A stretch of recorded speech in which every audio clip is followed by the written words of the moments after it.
हाँ जी, ये कुंडली है किसी व्यापारी की, या नाम नहीं लिखा है, इसको दे लेते हैं पर।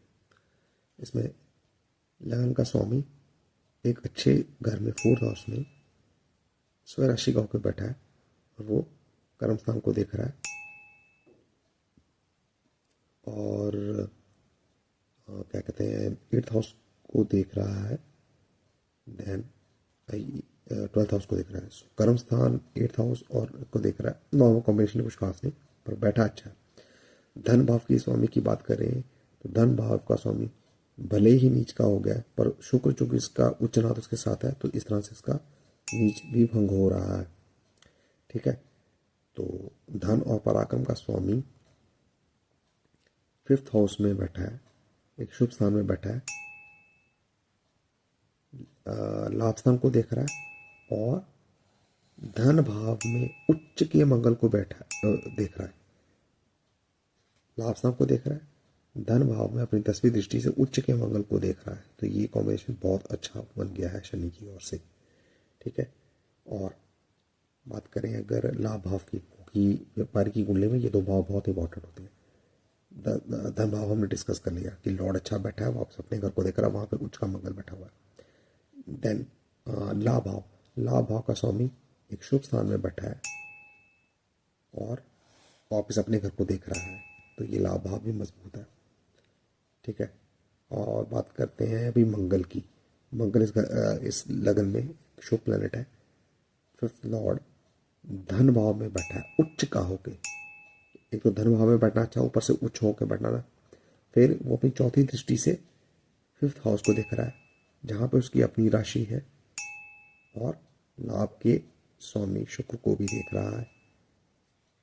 7वीं दृष्टि 8वें घर पे है और 8वीं दृष्टि से वो पाकिस्तान को दिख रहा है। तो मंगल ने अपनी पोजीशन बहुत अच्छी बनाई है यहाँ पे इस कुंडली में। ठीक है, बाकी 8th लॉर्ड जो है वो लगन में आया है। ये कोई ऐसा कोई कॉम्बिनेशन नहीं है जिसकी वजह से मैं देखो ये किसी तरह से और तरह से ज़िंदगी में मैनिफेस्ट हुआ होगा, पर फिलहाल जो इम्पोर्टेंट है मैं उसी की बात कर रहा हूँ। हर चीज़ अपना रोल प्ले करती है। जैसे मैं हमेशा ही बोलता हूँ कि सेलिब्रिटीज़ और धनी और व्यापारियों की कुंडलियों में हम जब अच्छा बोलते हैं तो इसका मतलब ये नहीं है कि सब अच्छे अच्छे। जिस कॉम्बिनेशन ने उनको बहुत धन और मान सत्कार दिया है, उसी कॉम्बिनेशन ने कहीं ना कहीं उनकी वार्ड भी लगाई हुई किसी ना किसी एस्पेक्ट में ज़िंदगी के। तो सब कुछ अच्छा नहीं होता। जब मैं कह रहा हूँ बहुत अच्छी, अभी देखा होगा मैंने बहुत बार कहा होगा अच्छी अच्छी, तो वो मतलब नहीं है कि कुछ भी दुखदार नहीं है। हाँ, पैसों के मामले में अच्छी कॉम्बिनेशन बना गया, इनकी इनकी कुंडली बन गई, तो ये एक अच्छी कुंडली है।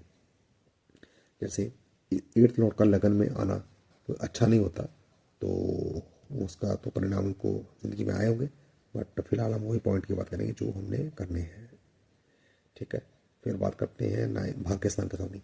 भाग्य और कर्म का संबंध हम हमेशा से जानते हैं बहुत अच्छा होता है। यहाँ भाग्य और कर्म स्थान, कर्म कर्मेश दोनों भाग्येश और कर्मेश की युति हुई है। ये बहुत शुभ है। हालांकि हाउस कोई बहुत ज़्यादा अच्छा नहीं, लेकिन ये युति जहाँ पर भी बने अच्छी है या बुरी नहीं है।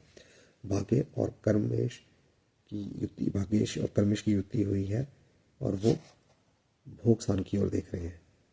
ये एक कॉम्बिनेशन है, कोई ज़्यादा कोई बहुत अच्छी कोई ऐसे एस्पेक्ट के हिसाब से तो नहीं है, लेकिन इनका युति होना बहुत अच्छा है। देन बात करें शनि की, बात चुका है, शुक्र की हो चुकी है, गुरु की भी हो चुकी है, मंगल की भी हो चुकी है, सबकी हो चुकी है। तो ये इस तरह से ये कुंडली है। अब इस कुंडली के अगर हम D9 की कुंडली की बात करें तो D9 में भी 9 नंबर लगन ही आ रहा है।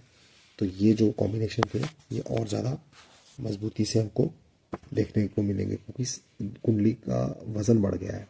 वज़न मतलब इसका एक वेटेज बढ़ गई है, क्योंकि जब दोनों लगन सेम हो तो कुंडली में दम आ जाता है। अब इसमें भी देखेंगे तो अच्छे कॉम्बिनेशन हमको देखने को मिलते हैं। हाँ, इस कुंडली में यहाँ पे मिस प्रिंट की वजह से गुरु की पोजीशनिंग नहीं बताई है कहाँ पे है, पर खैर हम ऐसे ले लेते हैं बिना उसके कि 5th लॉर्ड मंगल स्वराशि का होकर बैठा है 4थी दृष्टि से। इसको मैं सही कर लेता हूँ,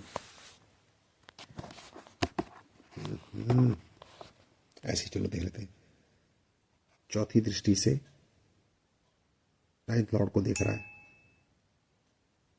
7वीं दृष्टि वो कर्मेश के ऊपर डाल रहा है और वो लाभ स्थान भी है। एंड 8वीं दृष्टि से वो भाग्येश को देख रहा है, 8वीं दृष्टि से भाग्येश को देख रहा है और उसकी अपनी खुद की राशि भी है। तो ये भी D9 मजबूत है। यहाँ पे गुरु की पोजीशन हमें पता नहीं है पर अच्छी ही होगी। और जो भाग्येश है वो 8th हाउस में जरूर गया लेकिन धन भाव को देख रहा है और खुद भी 5th से दृष्ट है, जैसे देख चुके हैं। ठीक है, धन भाव का स्वामी भाग्येश को देख रहा है अपनी तीसरी दृष्टि से। कर्मेश के साथ तो वो बैठा ही है और लाभ स्थान के स्वामी शुक्र को भी अपनी 7वीं दृष्टि से देख रहा है और अपनी स्वराशि, अपनी मूल त्रिकोण की राशि को भी 10वीं दृष्टि से देख रहा है जहां पे राहु बैठा हो। तो इस तरह से हम देखते हैं कि D9 भी इनका अच्छा है और 9 नंबर लगन है और D1 में भी 9 नंबर लगन है। तो इस वजह से ये कुंडली भी अच्छी है और काफ़ी वजनदार है। तो आई थिंक इसका कुंडली में इतने एनालिसिस था, कुछ मिस हो गया तो आप बता दीजिए। Thank you so much. हाँ जी, तो ये भी किसी उद्योगपति की कुंडली है, नाम मेंशन नहीं है। ये भी कुंडली बहुत अच्छी है, देखिए कैसे। लगन का स्वामी 7th हाउस में आके लगन को देख रहा है। ठीक है, धन भाव का स्वामी स्वराशि का होके उच्च का होके बैठा है 5th हाउस में। एक तो स्वराशि ऊपर से उच्च का हो गया, साथ में बैठा है 10th और 9th का लॉर्ड भाग्येश और कर्मेश शनि। ये बहुत अच्छा। ठीक है, हाँ, भाग्येश और कर्मेश एक ही है। वो 5th हाउस में बैठा है, उच्च का बुध है साथ में जो कि धनेश भी है। वो तीसरी दृष्टि से लग्नेश को देख रहा है, 7वीं दृष्टि से लाभ स्थान को देख रहा है और 10वीं दृष्टि से धन भाव को देख रहा है। बहुत शानदार। ठीक है, अब बात कर, बुध की बात हो चुकी है कि बुध के, हाँ बुध हो चुकी है, फिर इन दोनों का हो गया है। हाँ, लाभ भाव के स्वामी की बात करते हैं। लाभ का स्वामी सुखेश के साथ बैठा है, 5वीं दृष्टि से कर्म स्थान को देख रहा है, भोग स्थान को देख रहा है और धन भाव को देख रहा है। तो हम कह सकते हैं कि लाभ का स्वामी ने धन के साथ भी संबंध बना रही है। लाभ का स्वामी धन भाव को देख रहा है, हाँ, लाभ का स्वामी धन भाव को देख रहा है। ये कॉम्बिनेशन ज़्यादा बना था इसमें। ठीक है, और किसी कि हाँ, पराक्रम का स्वामी एक तो बैठा बहुत अच्छे भाव में बैठा है 9th हाउस में और वापस अपने घर को देख रहा, तो ये भी पराक्रम से अच्छा सपोर्ट मिलेगा भागेगा, क्योंकि पाकिस्तान बैठा है। बात करते हैं मंगल की। मंगल कोई बहुत ज़्यादा शुभ प्लैनेट तो नहीं है लेकिन वो अपना रोल तो प्ले करेगा क्योंकि वो उच्च का होकर बैठा है। तो भोग स्थान का स्वामी और 7th लॉर्ड भी उच्च का हुआ है 9th हाउस में, साथ में पराक्रमेश भी है। 4थी दृष्टि से अपने घर को देख रहा है, भोग स्थान को देख रहा है। 7वीं दृष्टि से पराक्रम स्थान को देख रहा है। ये तो वैसे भी मंगल पराक्रम का कारक होता है, ऊपर से उच्च का होकर बैठा है, साथ में पराक्रमेश भी है, पराक्रम को भी देख रहा है। तो बहुत ही जबरदस्त है, बड़े हिम्मत वाले होंगे ये इंसान। और सुख स्थान को भी देख रहा है। ठीक है, तो ये इस तरह से मंगल बड़ा मजबूत है इनका। हालांकि मंगल कोई योग कारक नहीं है लेकिन बैठा बड़ा अच्छा है। तो मुसीबत तो देगा जितनी देनी होगी। दोनों बुरे हाउसेस का मार्क भी है स्वामी, या 12th तो वैसे ही अच्छा नहीं था, तो लेकिन बैठा बहुत अच्छा है। तो अपनी अंतरदशा में, दशाओं में प्रॉब्लम भी देगा और अपना खूब भाग्य का रिजल्ट भी देगा क्योंकि पाकिस्तान में हो चुका हुआ है नहीं है। ठीक है, तो ये आई थिंक सारे प्लैनेट डिस्कस हो गए, सूर्य भी हो गया, सब कुछ हो गया। तो ये इनकी इस तरह से कुंडली है। कुछ रह गया है, हाँ, चंद्र कुंडली से एक बार डिस्कस करके देख लेते हैं।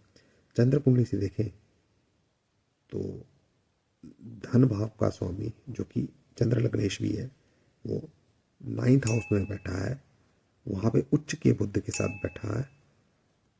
तीसरी दृष्टि से 9th तीसरी दृष्टि से लाभ स्थान को देख रहा है, कर्म स्थान के स्वामी को देख रहा है। तीसरी दृष्टि से ये लाभ स्थान है, चंद्र कुंडली देख रहे हैं, तीसरी दृष्टि से लाभ स्थान को देख रहा है, कर्मेश को देख रहा है, पराक्रम स्थान को देख रहा है 7वीं दृष्टि से, और 10वीं दृष्टि से 5th हाउस को देख रहा है, जो इसका लॉर्ड उसके साथ भी बैठा हुआ है, माफ़ करना, 6th लॉर्ड है, ये 6th हाउस है। तो अपनी 10वीं दृष्टि से 6th हाउस को भी देख रहा है। ठीक है, ये हो गया हमारा क्या बोलते हैं धन भाव के और लगन चंद्र लग्नेश का ब्यौरा। बात करते हैं मंगल की। ठीक है, तो मंगल इस हाउस में एक 4th लॉर्ड बनता है और भाग्येश बनता है, माफ़ करना लाभेश बनता है। लाभेश लगन में बैठा है, 4th हाउस को देख रहा है, और बाकी मेंशन नहीं सकते, कुछ खास नहीं है, बस इतना कह सकते हैं कि लाभ का स्वामी लगन में बैठा है। और कोई पॉइंट रह गया हो तो नहीं, वो बाकी मेंशन करने की जरूरत नहीं है, ये गुरु को मेंशन करने की, हाँ कह सकते हैं कि भोग स्थान का स्वामी जो है, नहीं कुछ खास नहीं, वो कर्म में बैठा है, it's okay, it's normal. I think सारे पॉइंट इनफ थे। 5th को मेंशन कर दिए, शनि को मेंशन कर दिया है, शुक्र को भी मेंशन कर दिया, जो कि 10 नंबर चंद्र लगन के लिए एक शुभ प्लेनेट है, वो भी लाभ भाव में बैठा है, अच्छा बैठा है, 5th का लॉर्ड है। एनीवे सारे पॉइंट हो चुके हैं चंद्र की ओर से भी। सो आई थिंक ये कुछ ये चंद्र कुंडली से भी मेंशन हो गया। हाँ, अगर आप बात करें D9 की, तो D9 में भी ठीक है। D9 में देखेंगे हम कि लग्नेश जो है बहुत ज़्यादा अच्छा नहीं बैठा है, लेकिन दूसरे कॉम्बिनेशन अच्छे देखने को मिल रहे हैं कि लाभ भाव और धन भाव का स्वामी लगन में बैठा है, अच्छा है। देन कर्म स्थान का स्वामी शुभ स्थान में बैठ के शुभ 9th लॉर्ड के साथ बैठा है, एक तो शुभ स्थान, ऊपर से वहाँ का लॉर्ड भी उसके साथ बैठा है। और बहुत ज़्यादा इम्पोर्टेंट, ये जो शुक्र है ना, ये D1 जो यहाँ पे देख कहते हैं उसका लग्नेश है, यानी D1 का लग्नेश, ये जब हम सुपर इम्पोज करते हैं तो बहुत देखते हैं, वो शुभ स्थान में बैठा है स्वराशि के ग्रह के साथ। ठीक है, और कौन सा कॉम्बिनेशन, हाँ, भाग्य स्थान का स्वामी 8वें में बैठ के लाभ स्थान को देख रहा है, धन स्थान को देख रहा है, ये कॉम्बिनेशन बहुत अच्छा है। ठीक है, और बात करें यहाँ के D1 के भाग्य स्थान की, इसको इम्पोज करते हैं यहाँ पे शनि को, तो शनि वहाँ का भाग्य स्थान का स्वामी धन स्थान को देख रहा है, लग्नेश को देख रहा है, इसको भी वापस देख रहा है, धन स्थान को देख रहा है, लग्नेश को देख रहा है, और भाग्य स्थान को भी देख रहा है। तो शनि ने भाग्य के साथ दोनों जगह पे कनेक्शन बनाया, यहाँ पे तो लॉर्डशिप लेकर बैठा है और यहाँ पे वो देख रहा है। तो इस तरह से हम सुपर इम्पोज करके भी कुंडली को देख सकते हैं। ठीक है, तो और कुछ देखने की ज़रूरत है तो आप देख लीजिए, 5th लॉर्ड यहाँ का 5th लॉर्ड स्वराशि होकर बैठा है। ठीक है, तो आई थिंक दैट्स इनफ। ठीक है, कुछ पॉइंट रह गए तो आप खुद भी देख के बता सकते हो। तो इस तरह से जो सुपर इम्पोज करना है ना, कि यहाँ की लॉर्डशिप को वहाँ देखना D1 में, और D1 की लॉर्डशिप को यहाँ लेकर आना, फिर यहाँ की लॉर्डशिप आपस में कैसे बैठी वो भी देखना है। जैसे 5th लॉर्ड बड़ा अच्छा बैठा है, लग्नेश भले ही नहीं बैठा है इतना खास, बस फाइटिंग बहुत कराएगा, और तो क्या है, ज़िंदगी में झंझावात जो है बने रहेंगे, और तो क्या है। बाकी मंगल जो है वो भी धन के साथ संबंध बना रहा है, लाभ के साथ संबंध बना रहा है, तो यहाँ की लॉर्डशिप को भी देखेंगे, और वहाँ की लॉर्डशिप यहाँ कैसे आ रही है वो भी देखेंगे, और यहाँ की लॉर्डशिप वहाँ कैसे जा रही है वो भी देखेंगे। ये ज़रूरी नहीं है कि सब पे सब अच्छे मिलेंगे तभी होगा, एक भी अच्छी मिलेगी ना वो भी बहुत है। जैसे अगर यहाँ की लॉर्डशिप यहाँ पे अच्छी बैठी है, गुड, और वहाँ की भी उठा के यहाँ पे लॉर्डशिप बच रही है, दैट्स इवन ग्रेट। ठीक है, और यहाँ की लॉर्डशिप वहाँ जाकर भी अच्छी बन रही तो और भी अच्छा। तो ये सारे कॉम्बिनेशन, यहाँ की यहाँ पर अच्छी हो, वहाँ की वहाँ पे अच्छी हो, वहाँ की यहाँ पे अच्छी हो, यहाँ की वहाँ पे अच्छी हो, यहाँ वहाँ मतलब D1 D9, तो वो सब हो, चारों कॉम्बिनेशन बैठ जाए तो और भी अच्छा। अगर ना भी हो तो भी इट्स ओके। अगर आपको यहाँ पे अच्छी दिख जाए एक यहाँ की, या वहाँ वाली यहाँ पे आ जाए वो अच्छी हो और यहाँ वाली ख़राब हो, इट्स ओके। तो जो सुपर इम्पोज करना था वो बहुत मैटर करता है। सब के सब तो कभी मिलेंगे नहीं, ये जो चारों कॉम्बिनेशन मैंने बताया, वहाँ यहाँ D1 D9 में, D9 D1 में, D9 D9 में, D1 D1 में, ये चारों जो कॉम्बिनेशन है ये नहीं मिलेंगे। लेकिन मैक्सिमम अगर मिल जाए तो बहुत अच्छी कुंडली कही जा सकती है। आई थिंक इनफ है, कुछ मिस हो गया तो आप बताइए। Thank you so much. और हाँ, ये जो बुक है ना, आप सोचते हो कौन सी बुक है, ये कृष्ण कुमार जी की बुक है। वेब के मैं देखिए आपको बता ही देता हूँ कौन सी बुक है ये बुक है हमारी, अच्छी बुक है, पर इसका फर्स्ट पार्ट कुछ खास नहीं है। लाइक मेरी तो ज़रूरत नहीं थी इसकी, क्योंकि इसमें काफ़ी कुछ मुझे पहले से पता है। अगर आप बिल्कुल न्यूबी हो, बिगिनर हो, तो आपको फर्स्ट पार्ट भी खरीद लेना चाहिए। बट मुझे लगता है कि second part is much much better, क्योंकि जैसे मैं आपको बता चुका हूँ, ये जो कॉम्बिनेशन यहाँ पे लिखे हुए हैं ना आपके सामने दिख रहे हैं ना, ये सब, तो मुझे पढ़ने की ज़रूरत नहीं है, मैं यहाँ बिना पढ़े ही देख लेता हूँ। ठीक है, तो आप पढ़ो, आपको आदत हो जाएगी, जैसे मैं देख लेता हूँ वैसे आप भी देख लिया करेंगे। और जब आप इस तरह से कुंडलियों को देखते हो, आपको काफ़ी आइडिया लगने लग जाता है कि चीज़ें किस तरह से मैनिफेस्ट होगी। आपको आपका एक्सपीरियंस जो है बढ़ जाता है। आप देख पाते हो कि ये एनर्जीज जो है आज से पहले की जो कुंडलियाँ हैं, जो लोगों की हैं, अचीवर्स की हैं, वो उसमें एनर्जी किस तरह से मैनिफेस्ट हुई है।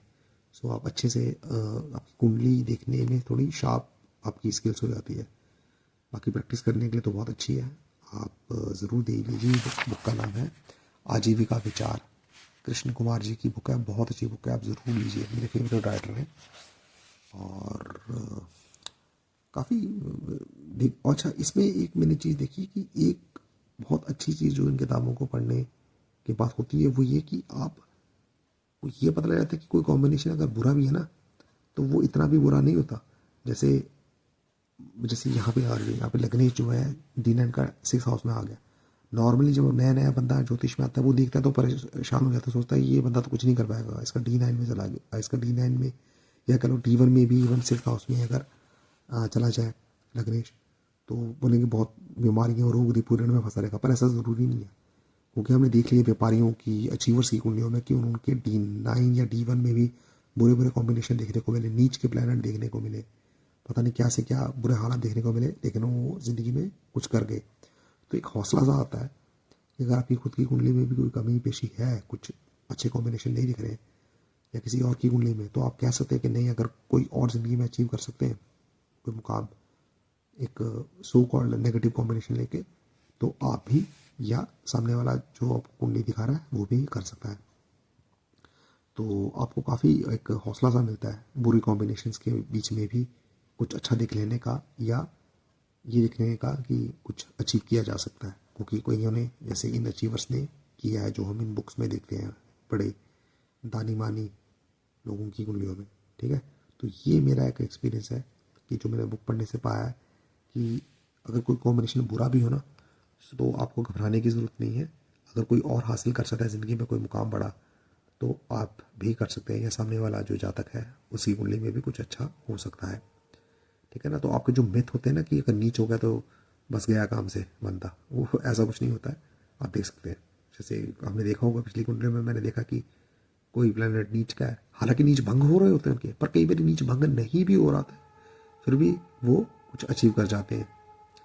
मैं ये नहीं कहूँ कि नीच वाला प्लैनेट परेशानी नहीं देगा, देगा ज़रूर, लेकिन कुछ बन सकते हो, आप कुछ अचीव कर सकते हो, मतलब परेशानियों के बावजूद आप कुछ बन सकते हो। तो नीच प्लैनेट को देखकर या इस तरह के नेगेटिव कॉनोटेशंस कॉम्बिनेशंस को देख के घबराया मत कीजिए। एक बहुत अच्छी लर्निंग मिलती है जब हम इन कुंडलियों को देखते हैं। आई थिंक काफ़ी है आज के लिए। हाँ, थैंक यू। कुछ रह गया तो बता दीजिए कमेंट्स में। Thank you. हाँ जी, ये कुंडली है किसी औषधि विक्रेता की, कोई बिजनेसमैन है, उनकी कुंडली देखते हैं। लगन का स्वामी 8th हाउस में गया है, अच्छा नहीं होता है। ठीक है, अच्छा नहीं होता, लेकिन चूंकि ये मेष लगन है तो अच्छा ही है, बुरा नहीं है। लगन का स्वामी स्वराशि का होकर 8th हाउस में बैठा है, अपनी चौथी दृष्टि से लाभ स्थान को देख रहा है, जहाँ पे पराक्रमेश और 6th लॉर्ड, पराक्रमेश की बात करें, यहाँ पे पराक्रमेश भी बैठा है, तो पराक्रमेश को भी दृष्ट कर रहा है। 7वीं दृष्टि से धन भाव को देख रहा है। 8वीं दृष्टि से पराक्रम स्थान को देख रहा है, जिसका खुद वो सिग्निफिकेटर होता है, और वहाँ बैठे 4th लॉर्ड को भी देख रहा है। तो लग्नेश ने लाभ और धन के साथ अच्छा संबंध बना लिया है। ठीक है, उसके बाद बात करें 5th लॉर्ड की, सूर्य कर्म स्थान में बैठा है धनेश के साथ, ये भी एक अच्छा कॉम्बिनेशन बन गया है हमें धन और बुद्धि का। बुद्धि का स्वभाव होता है, वैसे भी शुभ स्थान होता है। उनका कॉम्बिनेशन बहुत अच्छा हो गया है और वो 7वीं दृष्टि से 4th हाउस को देख रहे हैं। ठीक है, अब बात करते हैं बुध की। पराक्रम का स्वामी लाभ भाव में बैठा है, अच्छी बात है, कोई कुछ ज़्यादा कोई बहुत स्पेशल कॉम्बिनेशन नहीं है, लेकिन ठीक है, बुरा भी नहीं है कि पराक्रम से लाभ कमाएंगे। अब इस कॉम्बिनेशन की हरकतें जो सबसे ज़रूरी है, कर्मेश और लाभेश एक ही ग्रह है शनि। सो कर्म लाभेश जो है उसकी युति हुई है भाग्य के स्वामी के साथ 6th हाउस में। तो ये 3 हाउसों का जो मिलाना बहुत ज़्यादा अच्छा है। शनि 2 लॉर्डशिप रखने वाला भाग्य स्थान के स्वामी के साथ बैठा है और वो लग्नेश को देख रहा है 3री दृष्टि से, भोग स्थान को देख रहा है, उसका स्थान स्वामी उसके साथ बैठा हुआ है, और पराक्रम स्थान को भी देख रहा है जहाँ पे सुखेश भी दृष्ट है उससे। तो ये लाभेश और कर्मेश का अच्छा संबंध बन गया भागेश के साथ, क्योंकि दोनों एक साथ बैठे हुए हैं और वो लग्नेश को देख रहा है, वो हम बता चुका हूँ। देन अगर हम भाग्य स्थान के स्वामी की बात करें जो कि भोगेश भी है, वो भी एक अच्छा कॉम्बिनेशन बना रहा है, जैसे कि बताया वो कर्मेश और लाभेश के साथ बैठा हुआ है। अपनी 5वीं दृष्टि से धन भाव के स्वामी को देख रहा है एंड 5th लॉर्ड को देख रहा है। 7वीं दृष्टि से अपनी स्वराशि को देख रहा है और 9वीं दृष्टि से लाभ स्थान को भी देख रहा है। 5th से धनेश एंड 5th लॉर्ड, 7वीं दृष्टि से अपनी स्वराशि और 9वीं दृष्टि से लाभ स्थान को। तो हमने देखा ये इस तरह बहुत अच्छा कॉम्बिनेशन बनाया है। इस गुरु ने भी मंगल हम बता चुके हैं, मतलब मैं बता चुका हूँ। एंड अगर हम चंद्र कुंडली से बात करें तो चंद्र कुंडली से भी हमें अच्छे कॉम्बिनेशन देखने को मिलेंगे कि चंद्र लगन में धनेश स्वयं आके बैठा हुआ है।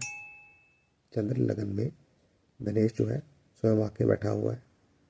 चंद्र लग्नेश जो है 9th हाउस में बैठा है और 3rd हाउस को देख रहा है। पहले तो चंद्र लग्नेश का 9th हाउस में बैठना बहुत अच्छा है, ये चंद्र लगन है, 9th हाउस में बैठा है, बहुत अच्छा है। देन लाभ का स्वामी 5th हाउस 9th हाउस को देख रहा है, लाभ का स्वामी 9th हाउस को देख रहा है, भोग स्थान को देख रहा है और लगन को भी देख रहा है। ये भी अच्छा कॉम्बिनेशन है। और धन का बता दिया कि लाभ धनेश जो है वो चंद्रमा खुद है, स्वयं बैठा हुआ है।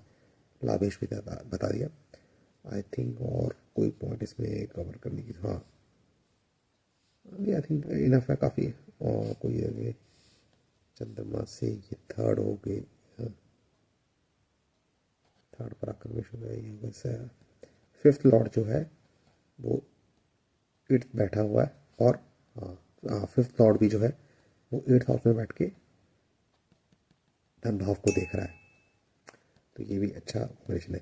हाँ, और एक चीज़ जो इसमें मैंने पढ़ने पे मैं पढ़ भी लेता हूँ, हालांकि ज़्यादातर मेरे कॉम्बिनेशन बिना पढ़े ही मैं समझ जाता हूँ, लेकिन कुछ चीज़ें पढ़ने के अच्छे से क्लियर होती हैं। जैसे इन्होंने बहुत अच्छा लिखा था कि चूंकि एक औषधि विक्रेता की कुंडली है, सो इसमें ये चीज़ बड़ी अच्छी इन्होंने बताया कि सूर्य जो कि औषधि का कारक होता है वो कर्म स्थान में गया है, यानी कर्म इनका औषधि से जुड़ा होगा। धन भाव का स्वामी भी साथ में है, यानी धन और सूर्य इनको औषधि विक्रेता की ओर लेके जाने का कॉम्बिनेशन आता है। और कर्म और लाभ का स्वामी जो है वो भाग्येश के साथ रोग रिपूर्ण के घर में बैठा है। तो ये एनर्जी किस तरह से मैनिफेस्ट हुई कि इनके कर्मों से जो इनको लाभ होगा वो भाग्य, इनके कर्मों का जो लाभ होगा वो भाग्य के साथ से होगा 6वें घर का काम करने से। क्योंकि ये जो कॉम्बिनेशन है ना, कर्म से लाभ और भाग्य का साथ और रोग के घर में हुआ है, तो इनको रोग हुआ नहीं बल्कि इनकी ज़िंदगी में ये मैनिफेस्टेशन इस तरह से हुई कि इन्होंने रोग का दूर करने के लिए औषधियों का विक्रेता बने।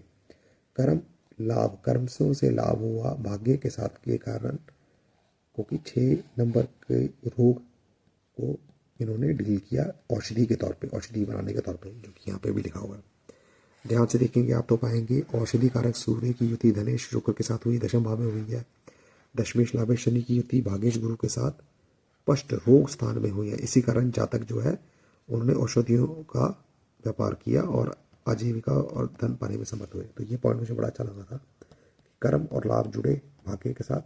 जहाँ एनर्जी इनकी मैनिफेस्ट हुई वो था रोग रिपू ऋण का घर। तो ये इस तरह से ये इनमें भी किसी कंसल्टेंसी सर्विस में भी हो सकते थे। एनर्जी इस तरह से भी मैनिफेस्ट कर सकती है ये कि ये कोई वकालत का काम करते या इस तरह से कुछ और। जो कि देखिए एक चीज़ मैं हमेशा कहना चाहूँगा कि चीज़ें हो जाने के बाद उसको प्रिडिक्ट करना बहुत आसान होता है। जैसे अभी मेरे लिए बहुत आसान है, ये औषधि विक्रेता पता तो मैंने फट से कॉम्बिनेशन ढूंढ लिया और समझ गया और समझा दिया। अगर ये कुंडली मेरे सामने वैसे रखी जाती ना और बताया जाता कि क्या होना चाहिए तो शायद मुझे भी प्रॉब्लम होती। भाई मैं तो साफ कहता हूँ मैं कोई बहुत बड़ा तोप नहीं हूँ कि मुझे सब कुछ आता है, तो मुझे भी प्रॉब्लम होनी थी इस एनर्जी को समझने में। पर चूंकि ये पता कि कुंडली किसकी है, लाइफ में क्या हो चुका है, तो मेरे लिए चीज़ों को देख पाना बहुत आसान है। अदरवाइज एस्ट्रोलॉजर के लिए मुश्किल होता है। मैं तो अपनी बात करूँगा, मेरे लिए भी मुश्किल होता है चीज़ों को समझना। इसलिए एक अच्छे एस्ट्रोलॉजर की जर्नी में मेरे ख्याल से ये बहुत मायने रखता है कि आप पहले जो चीज़ें हो चुकी है ना उसको, उस एनर्जी को ढूंढने की कोशिश करो, उसमें अपनी स्किल्स को शार्प करो रादर देन जो होगा उसको प्रेडिक्ट करने की, क्योंकि वो बहुत मुश्किल है। जब कोई चीज़ घट चुकी है ना उसको देखो, वो आपकी स्किल्स को ज़्यादा शार्प करेगा। वो आपको पता है कि ऐसा क्यों हुआ। आप चीज़ों को कॉम्बिनेशन को देखना शुरू करोगे, बहुत सी चीज़ों को परम्यूटेशन कॉम्बिनेशन को एनालिसिस करोगे। जो आपकी प्रेडिक्शन सही निकली है उनके साथ मैच करोगे, जो गलत हुई है उनको भी देखोगे। तो वो जो एनालिसिस है ना, उस एनालिसिस से आप अपने आप को इतना केपेबल कर लोगे कि जो जो जो फ्यूचर प्रेडिक्शन है वो आप कर पाओ। यानी जो पास में हो चुका, जैसे पता है कि ये किसी औषधि विक्रेता की कुंडली है, तो वो कॉम्बिनेशन देखे जाते हैं। अरे इनकी ज़िंदगी में कुछ और बताया जाएगा ना कि ऐसा ऐसा भी हुआ था, तो उसको भी देखा जा सकता है। तो जैसे जैसे आप पास्ट के इवेंट को देखना शुरू कर दोगे, मुझे मेरा ऐसा मानना है कि आप फ्यूचर की प्रिडिक्शन की आप बहुत शार्प होती है। बट मैं अपने आप को स्टेज पे मानता हूँ कि मैं पास्ट बहुत मतलब चीज़ें हुई हैं उनको बहुत अच्छे से देखने लग गया हूँ। नॉट लाइक बहुत ग्रेट हूँ, लेकिन वो मुझे फिर भी दिखने लग गया है। फ्यूचर थोड़ा सा टाइम लगता है समझने में और सही प्रिडिक्ट करने में, और उसमें परसेंटेज मेरी कोई बहुत ज़्यादा अच्छी नहीं है। But I am learning and I am loving it, that's it. I am loving it यार। मुझे बहुत मज़ा आ रहा है ज्योतिष पढ़ने में, समझने में, सीखने में। तो मेरा ये मानना है कि पहले आप पास्ट हुई हुई चीज़ों को देखना शुरू करो, उसके बाद आपकी स्किल्स जो है वो फ्यूचर प्रेडिक्शन में भी बहुत अच्छी होने शुरू हो जाती है। I think that's it, enough है। ये कुंडली बहुत अच्छी थी, बहुत अच्छे से हमने देखा यहाँ पे कितने धन और लाभ भाव कैसा अपना रोल प्ले कर रहे थे लग्नेश के साथ या भाग्येश के साथ। ठीक है, थैंक यू सो मच। कुछ रह गया हो तो प्लीज़ कमेंट करके बताइए। चलिए यार ठीक है, बहुत है। Thank you so much, bye.